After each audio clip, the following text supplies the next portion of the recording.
Welcome back to the channel, you guys. Welcome back to the boat gang. Got the Proboat Recoil 2, aka the Shreddy, on the block. Alright, this Proboat's true ready to run, self-rightening, ready to run. Comes with battery, charger, the whole nine, everything you guys need to hit the water. Okay, 3S boat. Last year I actually upgraded the electronics. I would run the boat on 4 and 6S. It was blazing fast with the UL19 Velez stock electronics, but it was a little heavy with the big 6S battery. I think my PB with the boat's like 65 or something. Today we're going to be installing a Leopard Hobby X2 motor, 3180 kV with the water jacket. Got to solder on some bullets on the ESC, and later in the video we're going to reinstall the battery tray. It broke out last year. I just used some Velcro for a quick, easy, fast fix, so we're going to put this in the boat. The last time I used the boat, I think I had a little bit of chatter in my driveline, so we're going to try to address that. And I'll walk you guys through all the upgrades I've done to the boat so far. So stick around, you guys. Big B with Ironclad RC.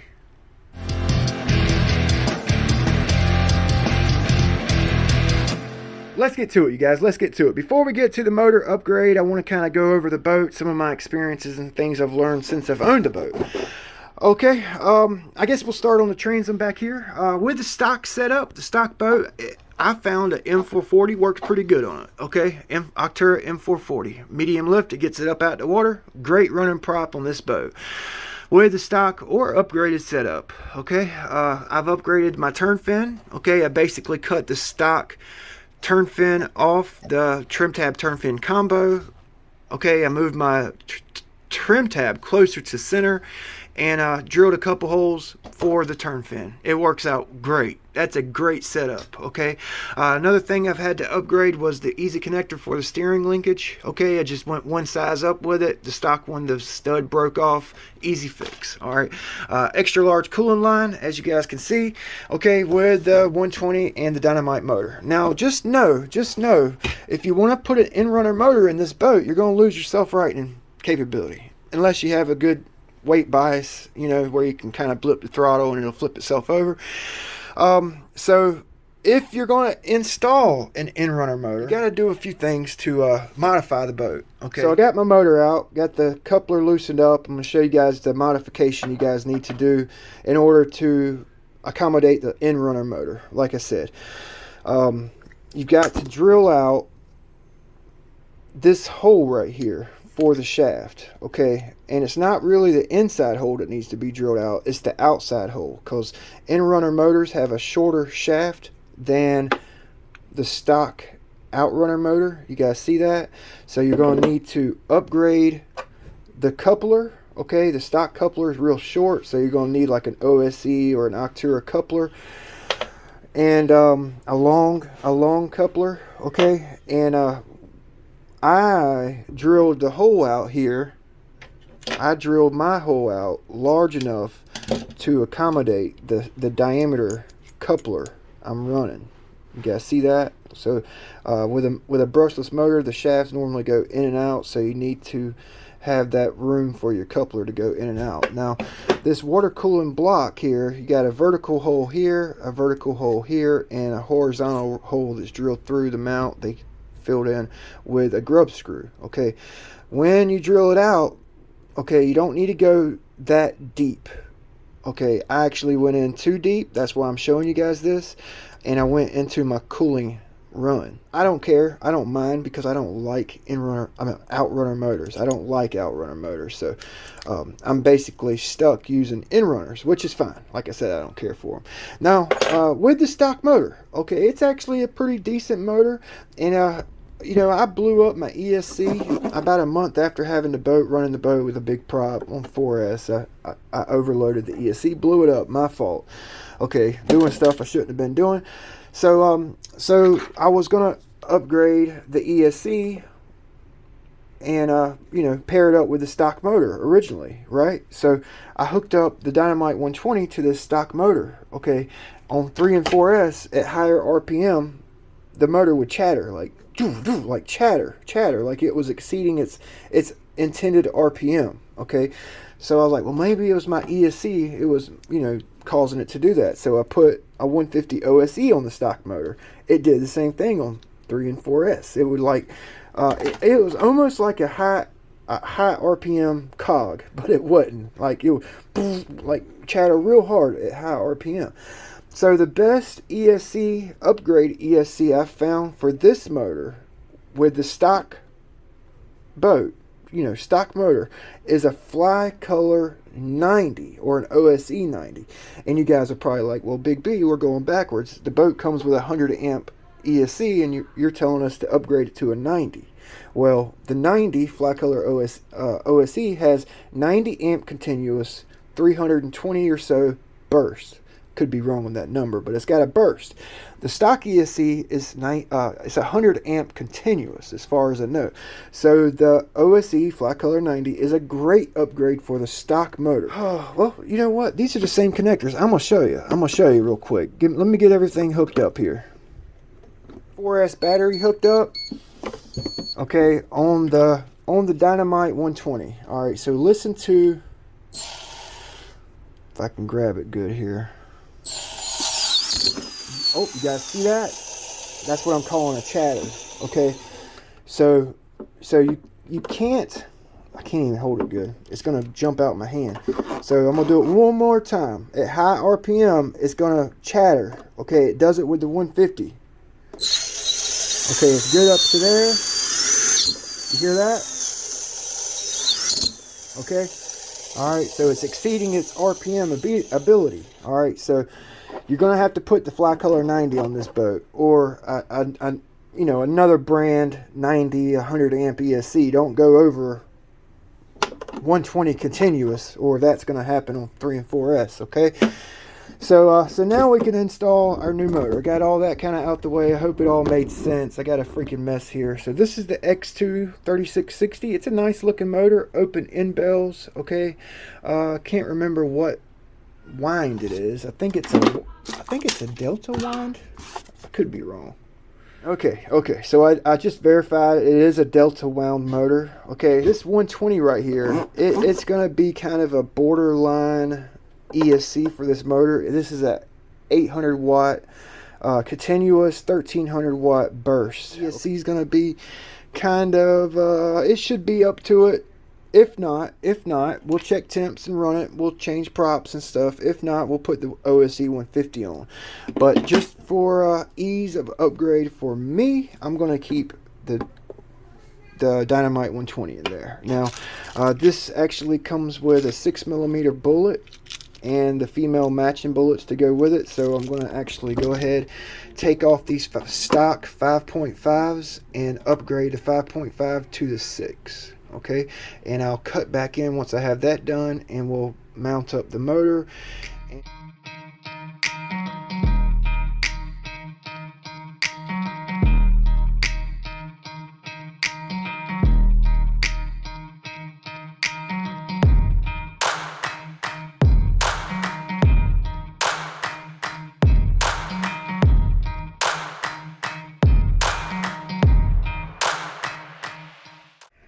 I got my connector soldered up, as you guys seen. I didn't have enough black, so I had to use a piece of red heat shrink there. I'll probably end up changing that out once I get to the hardware store. If I'd known I didn't have any more big black ones, I would have cut these a little bit freaking shorter. Big dummy. All right, so let's go ahead, get the water jacket on the motor. Okay, silicone grease for watches right here. Okay, I'm just gonna put a little bit around the O-ring there so we don't tear it or scar it trying to get it on this motor. Hopefully this fits. So we actually need to pay attention to which direction our jacket goes on. Okay, so my water cooling's coming from the motor, or from the ESC going to the motor, and then out the boat here. So probably do it this way. All right, with that silicone on there, slides on fairly easy here. Had to change out this O-ring, and I think I had to use a larger O-ring when I changed it out because the old one was scarred up. Okay, good, it fits. Whew. I was worried about that. Okay, so we actually need to make sure our wires are going to come out the right area. you know, so we need to make sure our jacket is turned to the right position. So I'm gonna go ahead and get some blue Loctite and mount up my motor, and then I'm gonna use red Loctite on my motor coupler. This is a aluminum motor mount, so red should be fine. We can heat everything up once we go to take off the coupler. Don't put red on your head screws, okay, because you'd actually have to heat the motor up, and you don't want to do that. So I'm gonna go ahead and get it all mounted up. I'll show you what it looks like when I'm done. Alright, so I got it all Loctited in place. That's kind of nice to see. This motor right here, it doesn't have any slop forward and back, you know, so that's actually really cool. Drop this bad boy in the boat here. Oh, that one's loose. Damn, they're all kind of loose. Alright, so you don't want a loose fitting bullet, okay, you don't want a loose fitting bullet, so I'm actually going to take and carefully, ever so carefully, spread out these prongs on our bullet.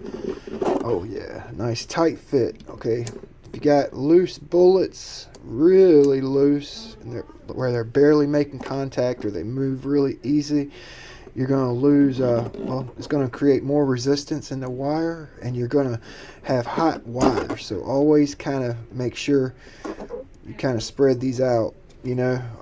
Some cheaper bullets, if you go to spread them out, I've actually broken these prongs off, you know. If you break one prong off, that's okay, but if you break 2 or 3 off, you may want to consider changing out your bullet, you know. But one prong, yeah, we can live with that. Alright, so that looks good. Alright, get you guys zoomed back out here, and let's actually spool it up, make sure we got the right direction real quick. Okay.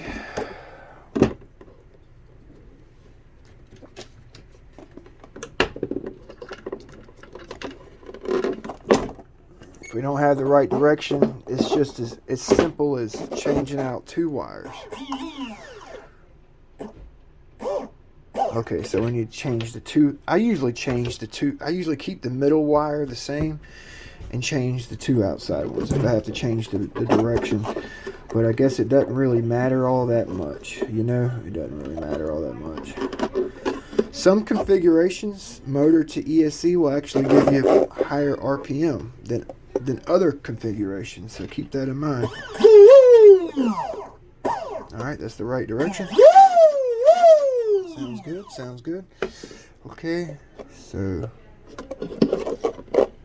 actually need to loosen this up because I've got a bad alignment here. You guys see that alignment to the shaft? Okay, so I actually need to loosen this up a little bit and to correct that misalignment right there. So yeah, that motor actually looks pretty good. It looks good in the boat. And like I said, I probably end up put this in there.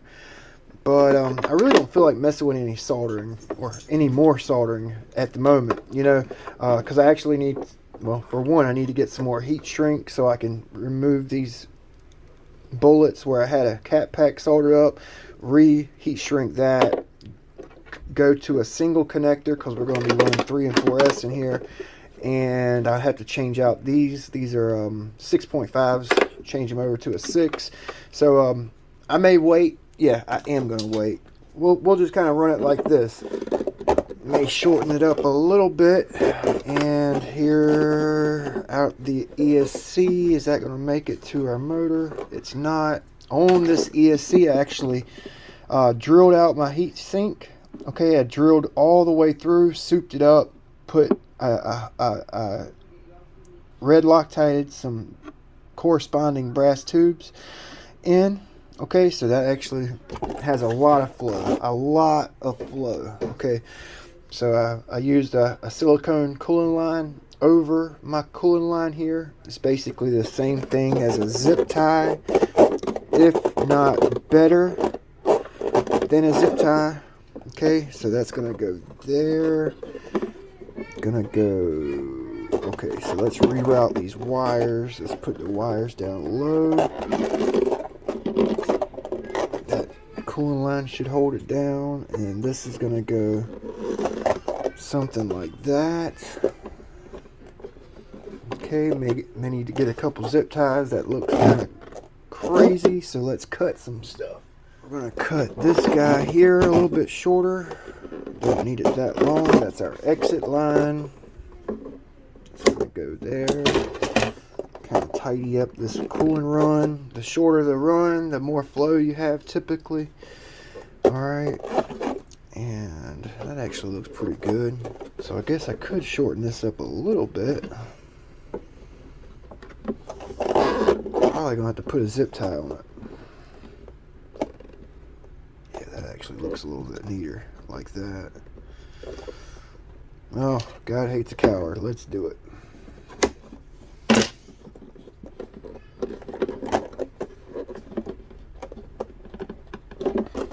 Alright, so we got a nice run of cooling line. Okay, got it as short as possible, less resistance, nice and neat, no kinks. Okay, so what I'm going to do, I think I'm going to do this off camera, is I'm about to epoxy my battery tray in the boat. I'm just going to explain to you guys what I'm doing. Okay, so first of all, I want to show you guys this. Okay, with the heavy 6S boat last year, I cracked my chine right here, the spray rail. You guys see right there on that seam, that hard bend, I got a crack. Okay, it's only this long. It's very small.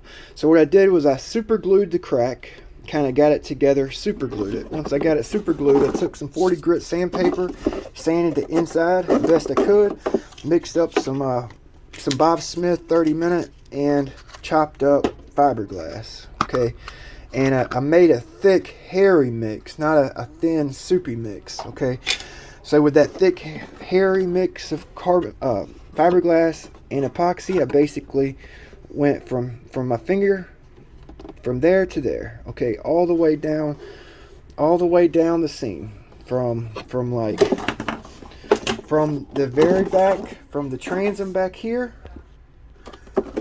all the way to here. Basically, I didn't really need to do it that much, but my battery, all the weight is sitting on this side of the boat, so I basically reinforced it. You guys can't really see it, but well, I guess you can. You guys see that epoxy fiberglass, and it's actually stuck and held pretty good.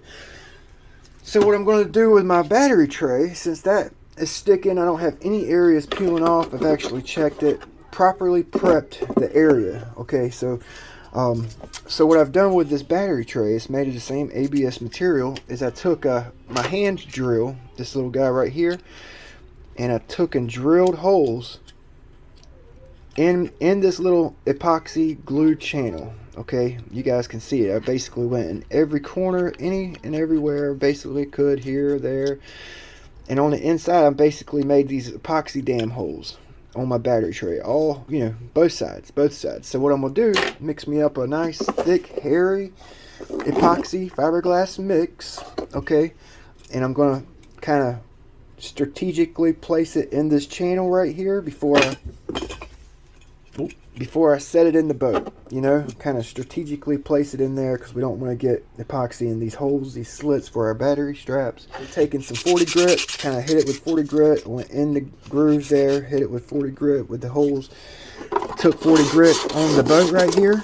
Okay, I went this way and this way. Okay, I don't think I'm going to video this because I'm just going to walk you through it. Okay, and what I'm going to do, mix up that thick, hairy mix of fiberglass epoxy.